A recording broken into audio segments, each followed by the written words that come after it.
Ano sa palagay niyo ang mangyayari sa inyo pang nangyari? Ayun, 1, 2, 3, let's go!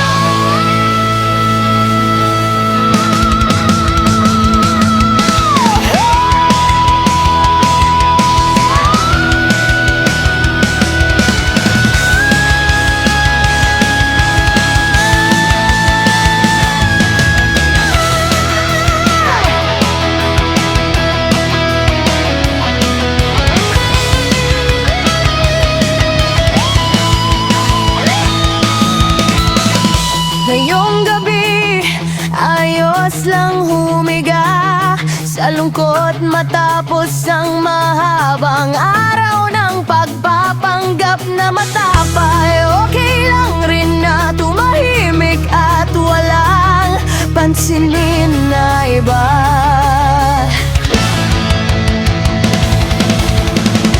Walang problema kung ikukumot ang nagtatagong lungkot at babalutin ng sarili sa pag-isa. Pero bukas pagising mo, mahanap mo sana ang dahilan para magpatuloy. Huwag mong hayaan na lunurin ka ng lungkot. Aminado akong minsan sinasabi ko ring pagtunay ang sugat ng totoo kang nagmahal sa isang banda. Totoo iyon dahil tanging ang totoong nagmamahal ang nakakaranas noon. Hindi ka masasaktan kung hindi ka nagmahal, pero gusto kong linawin sa'yo na hindi gera ang pag-ibig. Hindi kayo magkalaban, hindi kayo dapat nagkakasakitan. Hindi man perpekto ang pag-ibig, dapat kayo ang magkakampi. Hindi nyo kailangang itayan lahay na ayaw niyang sumugal sa'yo. Niyak kinakap para sa sarili. Ayokong nakikita ang sinusubukan ng mundo.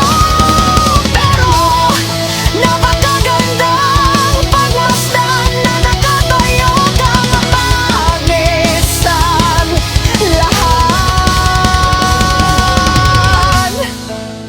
Di mo tinalikuran ang sarili mo, ikaw.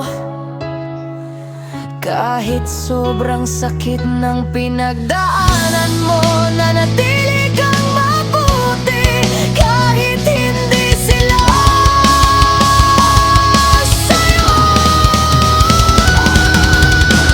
dinala mo ang sarili mo na walang pagbabago. Paano mo pinakitang masaya ka sa kabila ng bigat na iyon?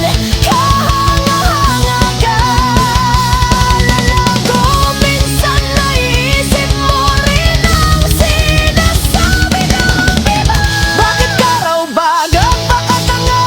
Bakit raw ba inuuna mo ang iba kaysa sa sarili mo? Siguro may punto rin sila, pero alam mo rin saan ginagawa natin ang isang bagay. Dahil alam natin kung gaano kasakit ang pinagdadaanan ni Pio at ayaw natin maranasan nila. Siguro may mas magandang paraan kang ginawa sa